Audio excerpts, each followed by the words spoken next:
नमस्कार। आज हम बात करेंगे बौद्ध धर्म की। बौद्ध धर्म जो कि 563 ईसा पूर्व से लेके 483 ईसा पूर्व के मध्य में रहा।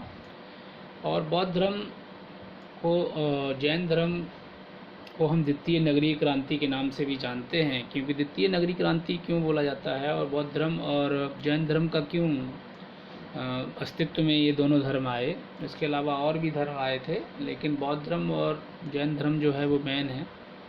बौद्ध धर्म के आने का सबसे बड़ा कारण क्या था कि जो ब्राह्मण ग्रंथ थे उनके अंदर कृतियों का भंडार हो गया था, यानी कि कृतियाँ और इसके अलावा अंधविश्वास, इसके अलावा जादू टोना और बहुत सारे कर्मकांड, जिसके कारण जो है वर्गों में समाज को बांट दिया गया और जाति के आधार पर लोगों में भेदभाव और इसके अलावा उनका शोषण होना और तमाम बहुत सारी चीज़ें उसमें जो है निकल कर आने लगीं। इससे क्या हुआ, समाज का एक तबका जो था वो बहुत ज़्यादा का शोषण होने लगा, जिसके कारण समाज को कई वर्ग 4 वर्गों में बांट दिया गया: ब्राह्मण, क्षत्रिय, वैश्य और शूद्र। तो शूद्र जो कि हमने देखा था कि ऋग्वेद, सामवेद और इसके अलावा आपका यजुर्वेद और इसके अलावा लास्ट में जो हमारा वेद था वो था अथर्ववेद। तो ये चारों वेदों में जैसा कि हमने देखा, ऋग्वेद, सामवेद, यजुर्वेद और अथर्ववेद में, तो ऋग्वेद के समय तो ये वर्ण व्यवस्था इतनी जटिल नहीं थी और कर्म के आधार पे जो है वर्गों को बांटा जाता था। लेकिन जैसे जैसे समय गुजरता चला गया, उत्तर वैदिक काल में जब हम अथर्ववेद में देखते हैं तो वहाँ पर क्या होता है, वर्ण व्यवस्था बहुत जटिल हो जाती है, जिसके कारण क्या होता है कि समाज का एक तबका जो है जो कि मुख्य धारा से बिल्कुल ही अलग हो जाता है, जिसके कारण उसका शोषण होने लगा और उससे छुआछूत और बहुत सारी और प्रॉब्लम्स जो है खड़ी होने लगी, जिसके कारण ये बौद्ध धर्म और जैन धर्म का विकास हुआ। इसमें सबसे बड़ी बात क्या थी, वो सबसे पहले हम जिनकी वजह से बौद्ध धर्म अस्तित्व में आया, जो कि थे महात्मा बुद्ध जी, उनके जीवन के बारे में कुछ प्रकाश डालते हैं। बचपन का नाम इनका सिद्धार्थ था और इनका जो गोत्र था वो था गौतम, इसीलिए इनको गौतम भी बोलते हैं। पिता का नाम था सुद्धोधन, जो कि शाक्य गढ़ के मुखिया थे, यानी शाक्य गढ़ के मुखिया थे और ये क्षत्रिय जाति के थे। माता का नाम महामाया था, जो कि कोलीय वंश की थी। और गौतम बुद्ध के 7वें दिन इनकी माता की मृत्यु हो गई, जिसके बाद इनकी मौसी ने इनका पालन पोषण किया और मौसी का नाम क्या था, गौतमी प्रजापति, जो बाद में इनकी सौतेली माँ भी बनी थी और सबसे पहली महिला भी थी जो इनकी अनुयायी बनी। पत्नी का नाम था यशोधरा, जो कि शाक्य गणराज की थी। और इनके बहुत सारे और भी अन्य नाम हैं, गोपा, भद्रकंचना, बिंबा, ये तमाम और भी नाम यशोधरा को हम इन नामों से जानते हैं। इनके पुत्र का नाम था राहुल, जो कि बोला जाता है एक और, इसका राहुल का मतलब होता है एक और बंधन। जन्म जो हुआ था इनका नेपाल के कपिलवस्तु जिले के लुम्बिनी ग्राम में हुआ था और इसकी जानकारी हमें अशोक के रोमिनदेई शिलालेख से मिलती है। रोमिनदेई शिलालेख अशोक का सबसे छोटा शिलालेख है और अशोक अपने शिलालेखों के लिए जाने जाते हैं। अशोक का एकमात्र ऐसा शिलालेख था जो कि आर्थिक नीति से जुड़ा हुआ था और इससे हमें आर्थिक नीति के बारे में जानकारी मिलती है अशोक के।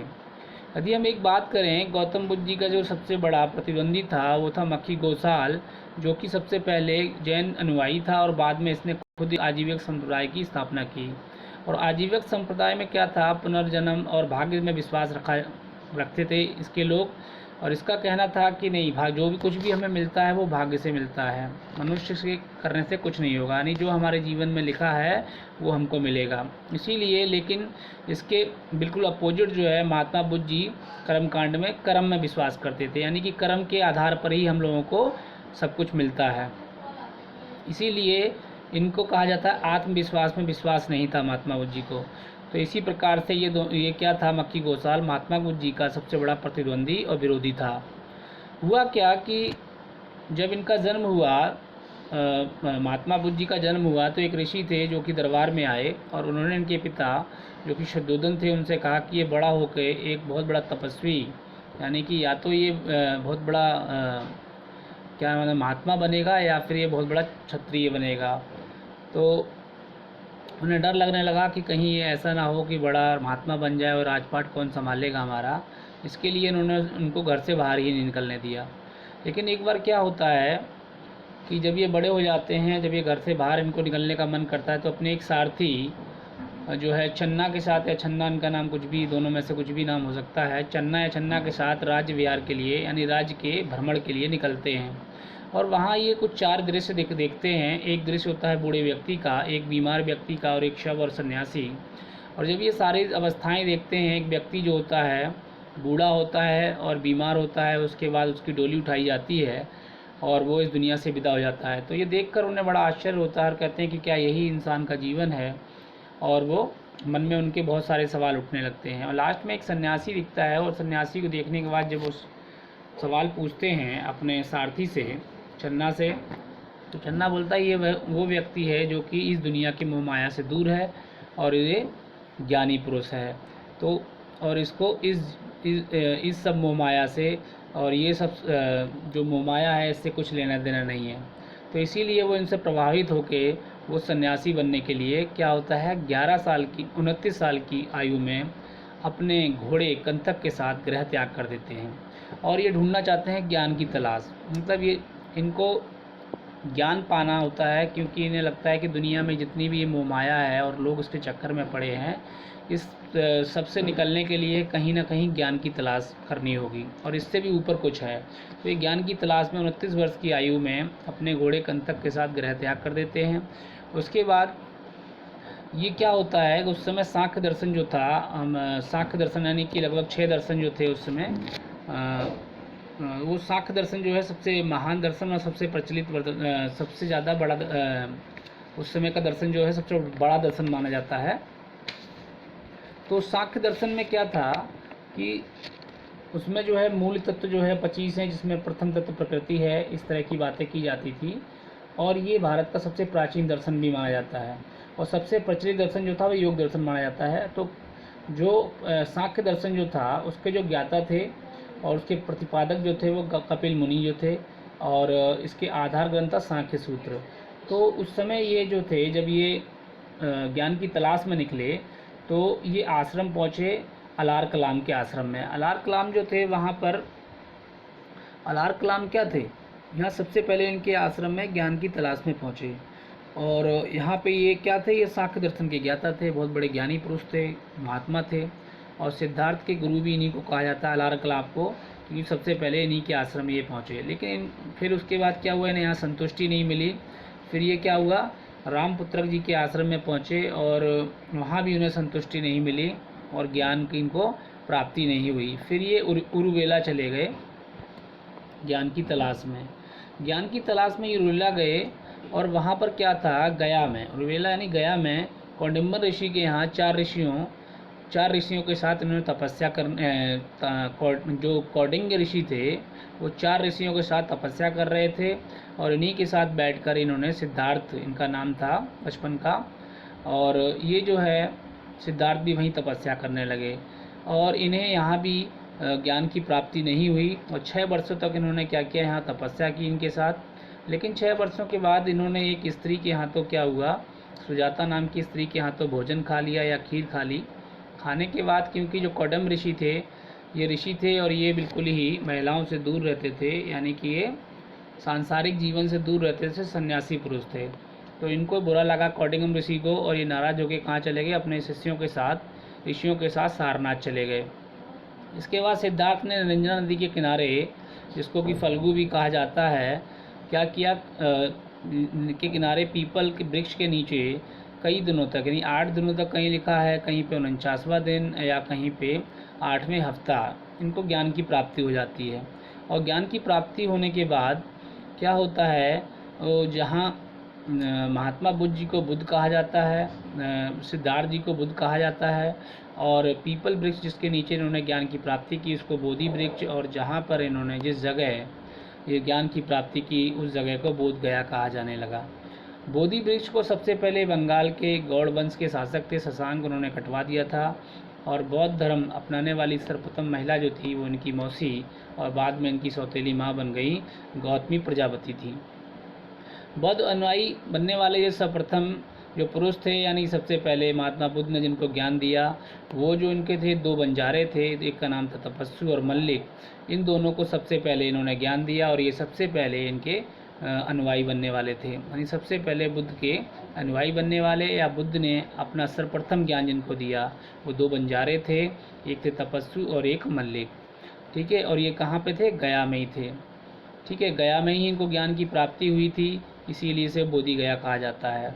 उसके बाद इन्होंने सर्वप्रथम अपना उपदेश जो है सारनाथ में दिया कौडिम ऋषियों को, और जो है उस समय कौडिम ऋषि कहाँ पे थे? उद्यान में रुके हुए थे। तो गौतम बुद्ध ने अपना सर्वप्रथम उपदेश सारनाथ में कौडिम ऋषियों को दिया था। कौडिम ऋषि जो नाराज होकर सारनाथ पहुँच गए थे, और उन्हीं कौडिम ऋषियों को इन्होंने उपदेश दिया, जो कि हिरण उद्यान में उस समय रुके हुए थे। हिरण उद्यान मतलब जहाँ पे हिरण वगैरह जो इनका संरक्षण किया जाता है।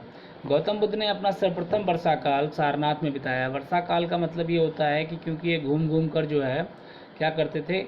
ज्ञान का प्रचार करते थे, जिसके लिए वर्षा काल जब बारिश हुआ करती थी उस समय ये एक जगह रुका करते थे और रुक कर वहाँ पे आराम वगैरह किया करते थे। तो वहीं पर जहाँ ये रुकते थे उसी को वर्षा काल कहा जाता था। तो इन्होंने सबसे पहला अपना जो वर्षा काल था वो सारनाथ में बिताया, क्योंकि सारनाथ में इन्होंने सबसे पहला उपदेश दिया था और वहीं वर्षा काल भी बिताया। बौद्ध विहार यानी बौद्ध भिक्षुओं का आराम गाह को बौद्ध विहार कहा जाता है, क्योंकि जब ये घूमने के लिए या अपने प्रवचन के लिए या उपदेश के लिए या ज्ञान के लिए यहाँ वहाँ जाया करते थे, तो क्या हुआ था? इनको रुकने के लिए इनको जो है राजा महाराजा जो हुआ करते थे उस राज्य के, इनको रुकने की जगह दिया करते थे, जिसकी वजह से उसी जगह को जो है बौद्ध भिक्षुओं का आराम गाह कहा जाता था। भिक्षु मतलब जो कि अनुयायी हुआ करते थे बौद्ध धर्म के, उनको बौद्ध भिक्षु कहा जाता था। चैत्य का मतलब जो बौद्ध भिक्षुओं का पूजा घर हुआ करता था उसको चैत्य कहते थे। और ज्ञान क्या होता था? 4 मतलब बुद्ध का मतलब ही था ज्ञान, यानी बुद्ध का मतलब क्या था? गौतम बुद्ध का जो बुद्ध का मतलब ही ज्ञान से लगाया जाता है। ठीक है, तो यहाँ पर क्या था? और बुद्ध का मतलब होता है जानना भी होता है, ज्ञान भी होता है। तो यहाँ पे 4 आर्य सत्य थे, जो कि ये कहते थे कि जो है ज्ञान प्राप्त करना है तो हमें ये सब कुछ जो है अपनाना होगा। तो क्या उन सत्यों से हमें क्या होना होगा? रूबरू होना होगा, उन सत्यों को समझना होगा यदि ज्ञान की प्राप्ति करनी है। तो 4 आर्य सत्य क्या थे? वो ये थे कि दुख है, यानी कि ये कहते थे कि दुख है, पूरी ज़िंदगी यानी पूरी दुनिया में दुख ही दुख है और उस दुख का कारण भी है।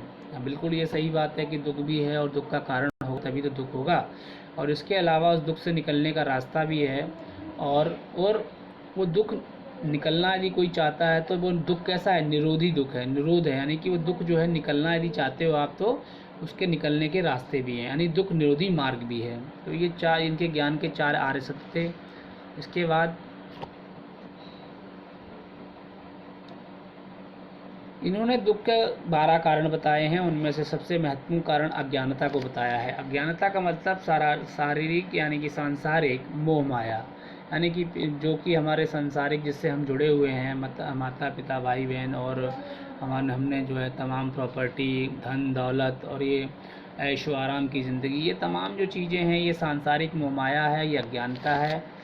ये अज्ञानता सबसे बड़ा दुख का कारण है। वैसे तो 12 दुख के कारण बताए हैं, लेकिन सबसे बड़ा दुख का कारण इसी को बताया गया।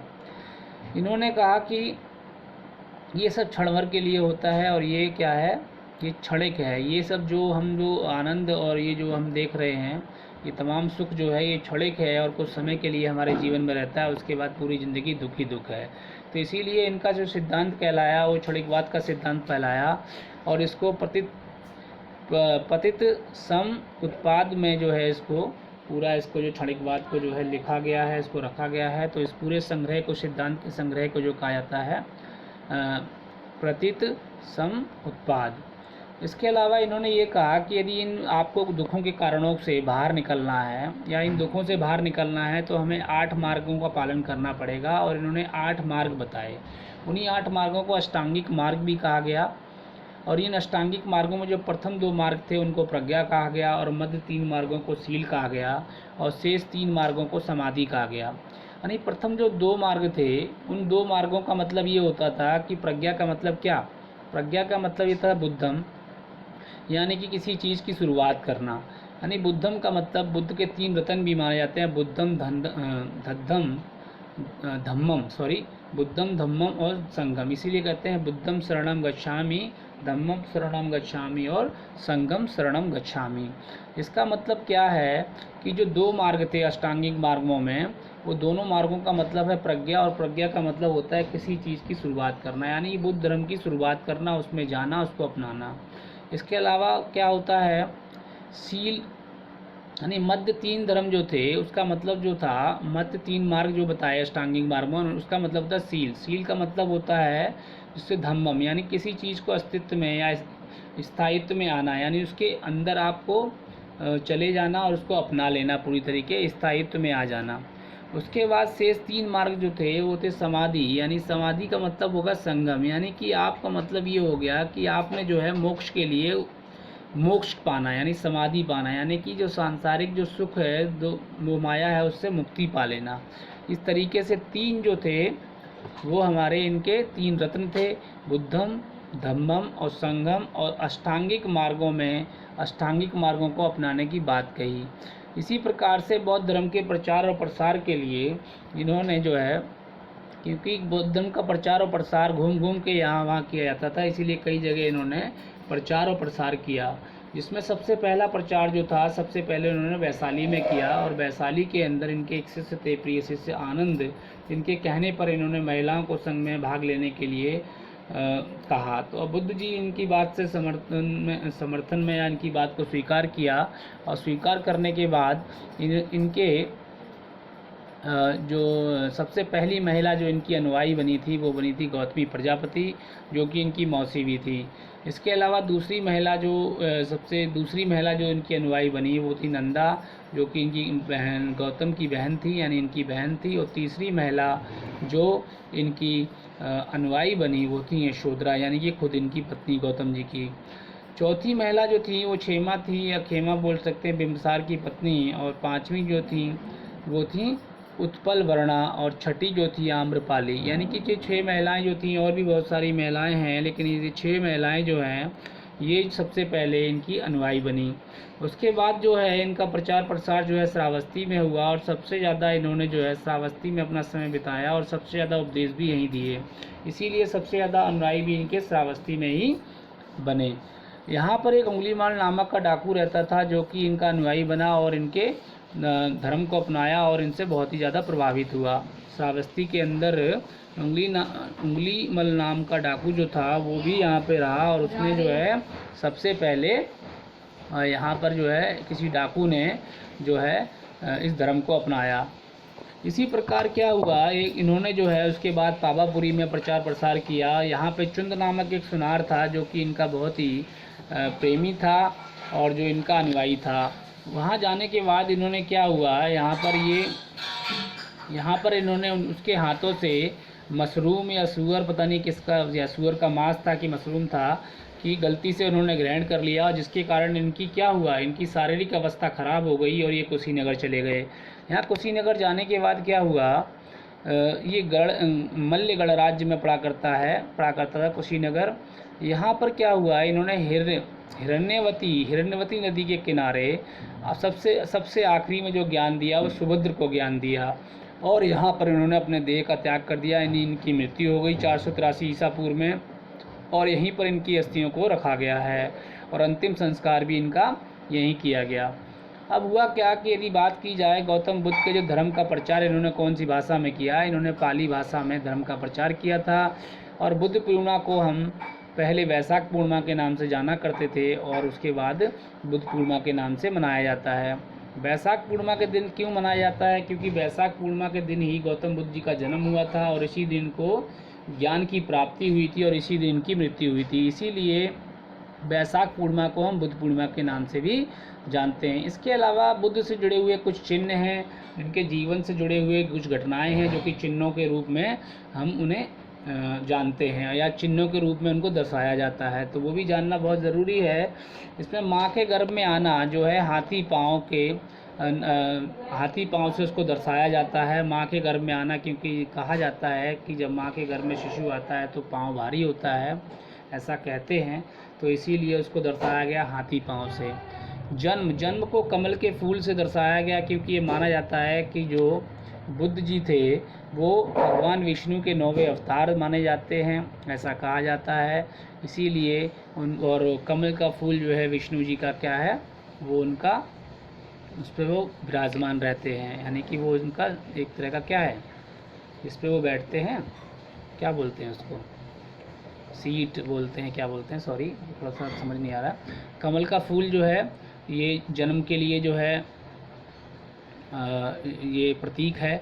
इसके अलावा यौवन मतलब होता है आप जवानी, यानी कि यौवन, और यौवन का प्रतीक जो है वो सांड है, और गृह त्याग का जो है वो घोड़ा है, ठीक है।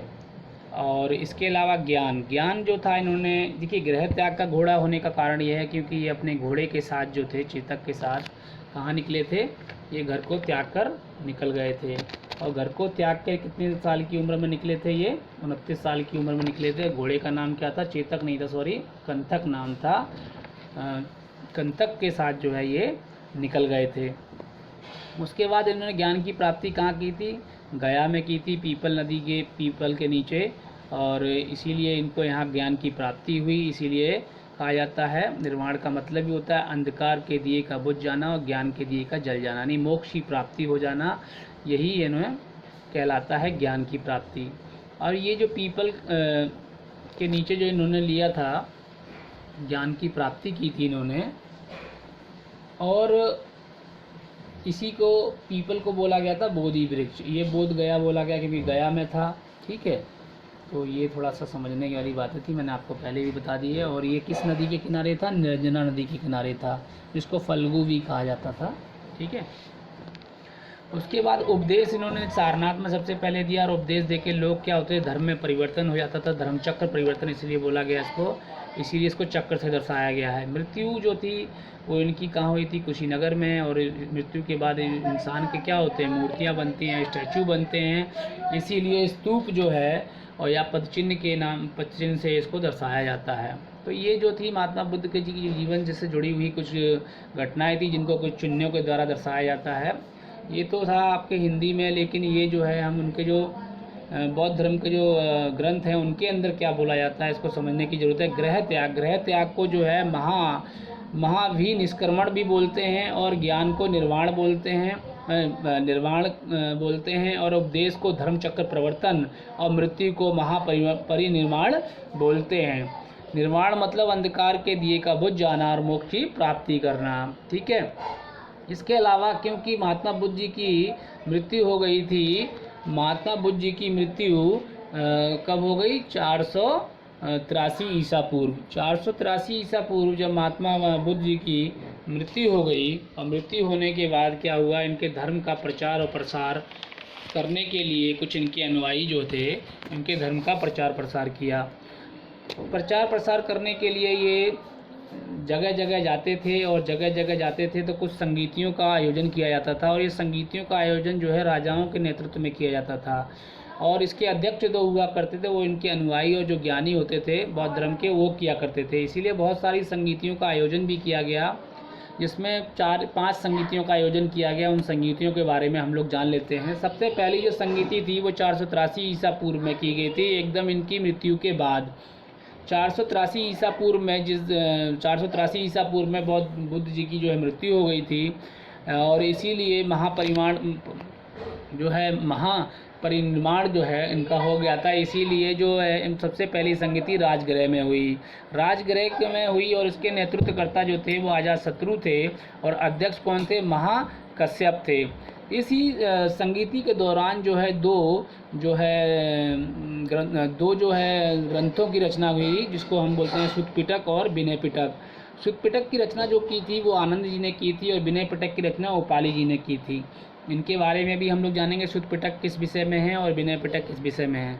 इसके अलावा दूसरी संगीति जो थी वो 383 ईसा पूर्व में वैशाली में हुई, और इसमें जो कालाशोक जो थे उसके नेतृत्वकर्ता थे, और सब्बा कामी जो थे वो इसके अध्यक्ष थे, और इस समय किसी भी प्रकार का कोई भी पिटक की रचना नहीं हुई।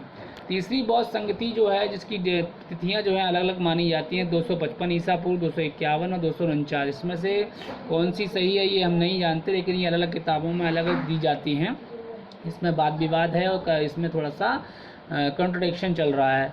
पाटलिपुत्र में ये संगीति हुई और इसके अलावा अशोक जो थे जो है इस समय राजा हुआ करते थे, इनके नेतृत्व में हुई। और मोगली पुत्र तिस जो है, मोगली पुत्र तिस जो थे वो जो है क्या थे, अध्यक्ष थे। इस समय जो जिस पिटक की जो है रचना हुई वो था धम्म पिटक, अधिधम्म पिटक की रचना हुई।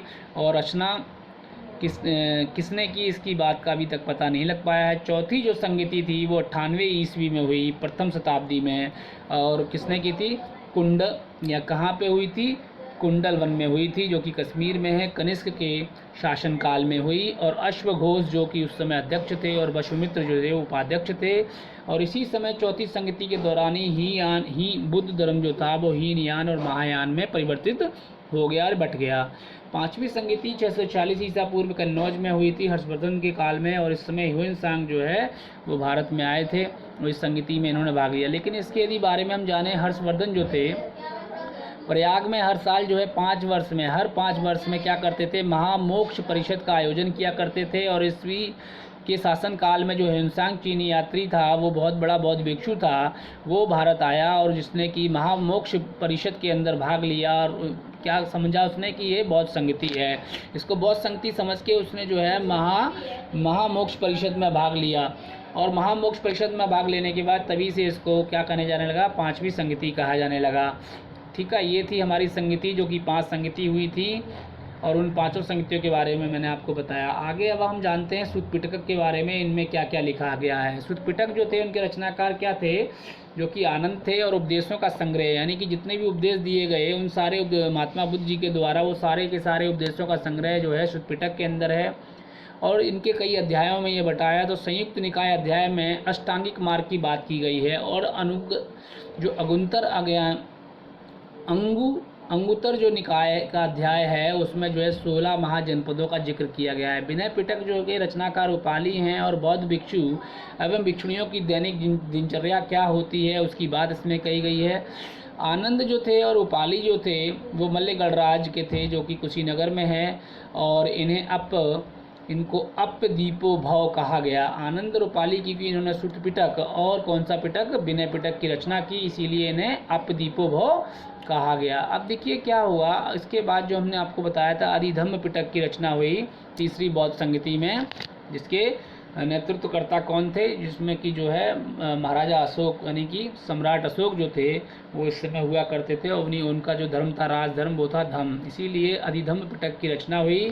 और बौद्ध धर्म का दार्शनिक सिद्धांतों की बात इसमें कही गई है।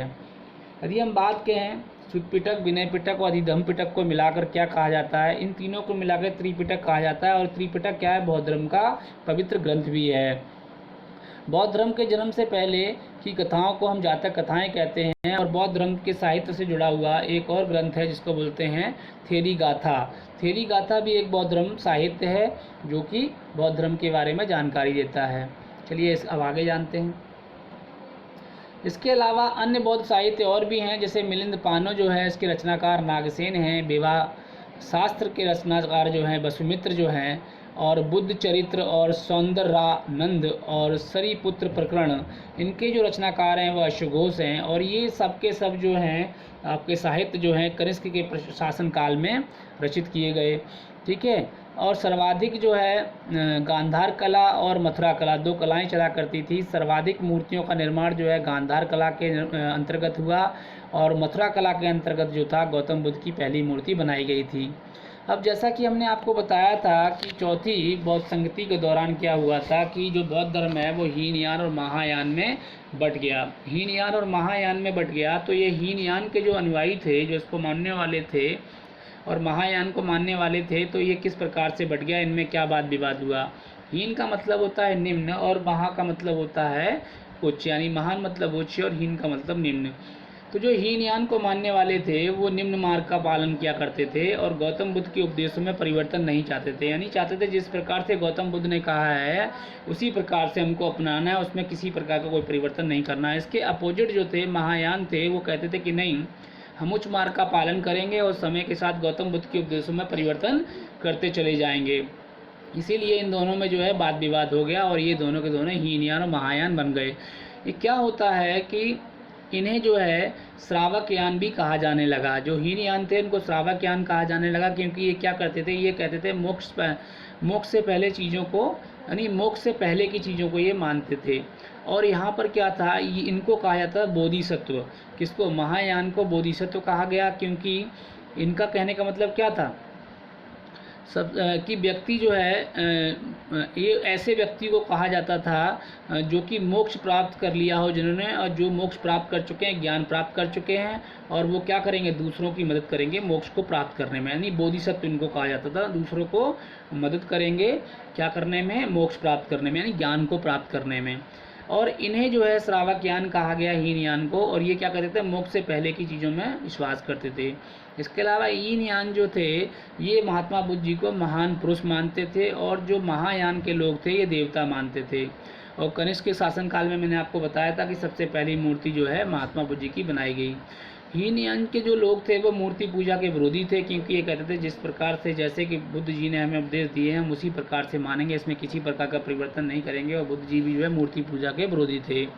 इसी प्रकार से जो महायान के लोग थे वो मूर्ति पूजा के समर्थक थे, और जो हमारे हीनयान के लोग थे मांस खाना वर्जित था, और महायान के लोग मांस खाने में वर्जित नहीं मानते थे। भाषा इनकी थी पाली, और इसके बाद जो है जो हीनयान की भाषा पाली थी और महायान की भाषा संस्कृत हो गई थी, क्योंकि यहाँ से आपका चौथी बौद्ध संगति से पहले जो है पाली भाषा थी, और उसके बाद जो है चौथी बौद्ध संगति से इसकी भाषा जो है संस्कृत हो गई। इनके कोई तीर्थ स्थल इसलिए नहीं है क्योंकि ये भगवान का अवतार इनको मानते नहीं थे हीनयान लोग, और लेकिन ये भगवान का अवतार मानते थे, इनको भगवान मानते थे, और भगवानों के तीर्थ स्थल होते हैं, इसीलिए इनके 4 तीर्थ स्थल माने जाते हैं। जिसमें पहला तीर्थ स्थल लुम्बिनी में, क्योंकि इनका जन्म वहीं हुआ था। दूसरा बोध गया में इन्होंने ज्ञान की प्राप्ति की थी। तीसरा सारनाथ में जहाँ पर इन्होंने पहला उपदेश दिया था, और चौथा कुशीनगर में जहाँ इनकी मृत्यु हुई थी, यानी महापरिनिर्वाण को ये प्राप्त हो गए। तो इस प्रकार से 4 तीर्थ स्थल जो है महायान के हैं।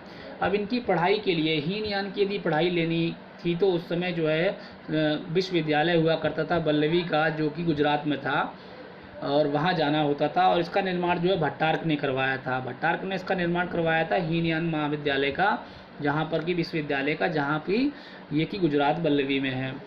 इसके अलावा यदि आपको महायान की पढ़ाई करनी होती थी तो इसके लिए जाना होता था नालंदा विश्वविद्यालय में, और इसका निर्माण गुप्त वंश के शासक कुमार गुप्त ने करवाया था। इसके अलावा हम बात करें नालंदा विश्वविद्यालय को, जो कि महायान की पढ़ाई यहाँ होती थी, इसको ऑक्सफोर्ड ऑफ महायान भी कहा जाता है। अब क्या हुआ कि धीरे धीरे जो है बुद्ध महायान और हीनयान और महायान में ये बंटने के बाद जो है बौद्ध धर्म का, तो एक नए धर्म का और उदय हो गया, जो कि क्योंकि क्या हुआ था कि धीरे धीरे समय के साथ साथ ये मूर्ति पूजा और तमाम चीज़ों में, कर्म कांडों में, यज्ञ, ये तमाम पूजा पाठों में ये विश्वास करने लगे, जिसके कारण क्या हुआ, इस धर्म में भी बहुत सारी कुरीतियाँ आने लगीं। और कुरीतियाँ आने के कारण एक नए और धर्म का जो है उदय हुआ, जिसको बोलते हैं वज्रयान। और 6वीं-7वीं शताब्दी में बौद्ध धर्म का एक और संप्रदाय में बट गया, जिसे कि वज्रयान कहा गया, और ये अंधविश्वास और कुरीतियों से भरा हुआ था। वज्रयान की पढ़ाई भी जो है विक्रमशिला विश्वविद्यालय में होती थी, और महायान की पढ़ाई कहाँ होती थी, महायान की पढ़ाई जो होती थी नालंदा विश्वविद्यालय में होती थी, और विक्रमशिला में जो है आपकी वज्रयान की पढ़ाई होती थी। और इसका निर्माण पाल वंश के शासक धर्मपाल ने करवाया था। और धर्मपाल को क्या माना जाता है, धर्मपाल को जो है बौद्ध धर्म को संरक्षण देने वाला सबसे आखिरी शासक भी माना जाता है। इसके अलावा यदि कुछ और बात करें विविध की, तो यहाँ पर देखेगा ललित विस्तार एक बौद्ध साहित्य है, और ललित विस्तार को जो है आधार बनाकर एडविन अर्नाल्ड ने क्या कहा, गौतम बुद्ध को लाइट ऑफ एशिया कहा है।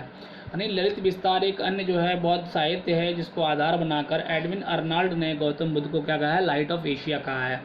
भारत का यदि सबसे बड़ा बौद्ध मठ यदि पूछा जाए तो वो तवांग मठ है, और यदि एशिया का दूसरा सबसे बड़ा मठ पूछा जाए तो तवांग मठ है, और ये अरुणाचल प्रदेश में है। अरुणाचल प्रदेश का तवांग मठ जो है भारत का सबसे बड़ा बौद्ध मठ है, और एशिया का दूसरा सबसे बड़ा मठ है। भारत में बुद्ध की सबसे बड़ी मूर्ति राजगीर बिहार में बनी हुई है, और पूरे विश्व में सबसे बड़ी मूर्ति चीन में है। यानी पूरे विश्व में महात्मा बुद्ध जी की मूर्ति, सबसे बड़ी मूर्ति चीन में, और भारत में सबसे बड़ी मूर्ति राजगीर बिहार में है। सबसे बड़ा बौद्ध मंदिर जो है इंडोनेशिया में है, और बौद्धों की सर्वाधिक जनसंख्या महाराष्ट्र में है। और हिंदुओं का सबसे बड़ा मंदिर कंबोडिया में है। तो ये कुछ थे विविध जो कि महात्मा बुद्ध के बारे में थे, और ये था महात्मा बुद्ध के बारे में पूरा का पूरा परिचय। और इसके अलावा किसी प्रकार का कोई भी सवाल है तो आप मुझसे कमेंट बॉक्स में ज़रूर पूछना, और किसी प्रकार की कोई त्रुटि हुई हो तो उसकी क्षमा प्राप्ति है, क्योंकि कई बार हो जाता है गलती से कुछ गलत बोल जाते हैं और हमें ध्यान नहीं रहता, तो इसलिए जो है थोड़ा इसको देखिएगा, समझिएगा। वेरी वेरी इंपॉर्टेंट चैप्टर है ये। Thank you very much for watching this video.